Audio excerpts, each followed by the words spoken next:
প্রিয় ভিউয়ার্স, কেমন আছো তোমরা সবাই? আশা করি অনেক ভালো আছো। আমিও তোমাদের দোয়ায় ভালো আছি। আজ আমরা পার্টস অফ স্পিচের খুবই গুরুত্বপূর্ণ একটা টপিকস অর্থাৎ ক্লাসিফিকেশন অফ পার্টস অফ স্পিচের প্রথম যে ক্লাসিফিকেশন অর্থাৎ নাউন নিয়ে আলোচনা করব।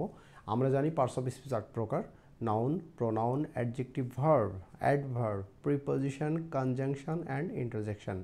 সো আজ আমরা এই নাউন কাকে বলে এবং দ্রুত খুব সহজে কিভাবে নাউনকে চেনা যায় সেটা আজকে আমরা শিখব। সো লেটস গো, চলো। অ্যাট ফার্স্ট বোর্ডে তোমরা দেখতে পাচ্ছ যে আমরা নাউন লিখেছি। নাউনের বাংলা আমরা জানি বিশেষ্য বা নাম। আমরা এই নাউনের আলোচনা করার পূর্বে কিছু বিষয় আমাদের মাথায় রাখতে হবে। সেটা হচ্ছে নাম শুধুমাত্র যে নাউন হবে তা নয়, নাউন অন্যান্য অনেক কিছুই নাউনের আওতাভুক্ত হতে পারে। যেমন অ্যাট ফার্স্ট আমি এখানে লিখেছি জিরান্ড। আমরা জিরান্ড কি জানি? আমরা জানি জিরান্ড হচ্ছে ভার্ব প্লাস আইএনজি, অর্থাৎ ভার্বের বেস ফর্ম বা প্রেজেন্ট ফর্মের সঙ্গে যে আইএনজি যুক্ত হয় এবং ওটা যদি সেন্টেন্সের প্রথমে যুক্ত থাকে তাহলে আমরা সেটাকে জিরান্ড বলি, যেটা অনেক সময় কী করে থাকে, নাউনের কাজ করে থাকে।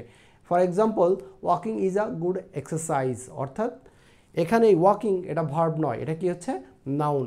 দ্বিতীয়, অ্যাডজেক্টিভ অ্যাজ নাউন, অর্থাৎ অ্যাডজেক্টিভের পরে কি নাউন বসে। তারপর আমরা লিখেছি ডিটারমিনারের পরে সবসময় কি বসে? নাউন বসে।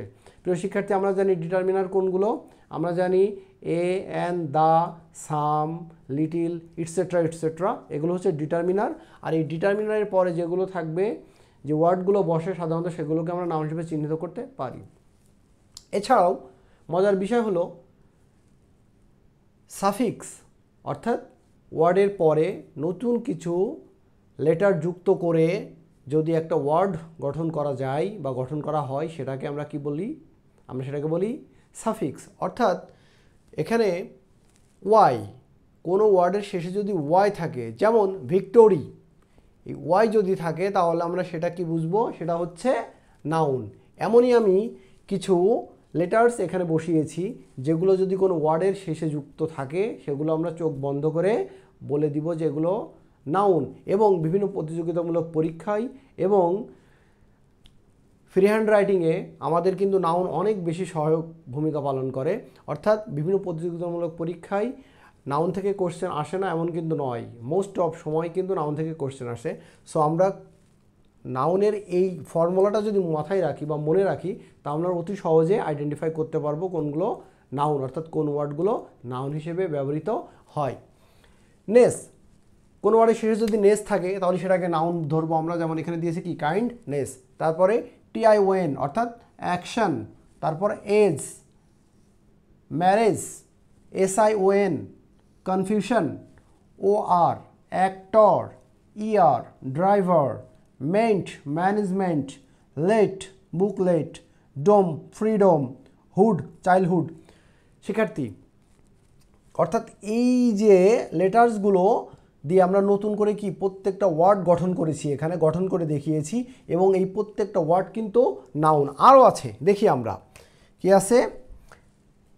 এএনসি অর্থাৎ অ্যাটেন্স, তারপরে ইএনসি ইনোসেন্স, আইসি সার্ভিস, ইউআরই প্লেজার, এমওএনওয়াই হ্যাঁ ম্যাচুরিটি,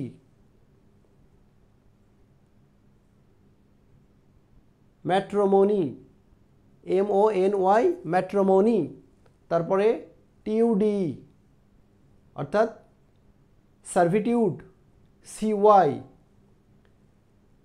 অ্যাকুয়েন্সি, আরওয়াই, ডিসপেন্সারি। তাহলে আমরা কি বুঝলাম? আমরা যদি এই ওয়ার্ডগুলো মাথায় রাখি, মনে রাখি, তাহলে আমরা অতি সহজে নাউনকে চিনতে পারবো বা আইডেন্টিফাই করতে পারবো। তাহলে অ্যাট এ গ্লান্স আবার একবার দেখা যাক, কোনো কিছুর নামকে নাউন বলে। নাউন সাধারণত কিসের কাজ করে থাকে? জানো কিসের কাজ করে থাকে? অবজেক্টের কাজ করে থাকে। আবার মাঝে মাঝে নাউন সাবজেক্টের কাজও করে থাকে। তাহলে যদি এই সমস্ত ওয়ার্ড নাউন হিসেবে ব্যবহৃত হয়, আমরা তাহলে মাথায় রাখবো যে ওয়াই, নেস, শন, এজ, শন, ওয়ার, ইয়ার, মেন্ট, লেট, ডোম, হুড, এন্স, এনসি, আইসি, ইউআরই, এমওএনওয়াই, টিইউডি, সিওয়াই, আরওয়াই, এগুলো যদি কোনো ওয়ার্ডের সাথে যুক্ত থাকে সেগুলো আমরা চোখ বন্ধ করে বলবো নাউন। তাহলে শিক্ষার্থীরা আমরা বুঝতে পারলাম যে নাউন অতি সহজে চেনার উপায়। তোমরা যারা আমার চ্যানেল নতুন তারা অবশ্যই চ্যানেলকে সাবস্ক্রাইব করবে এবং এসডি কনভার্সের সাথে থাকবে। সো ভালো থাকো। আসসালামু আলাইকুম।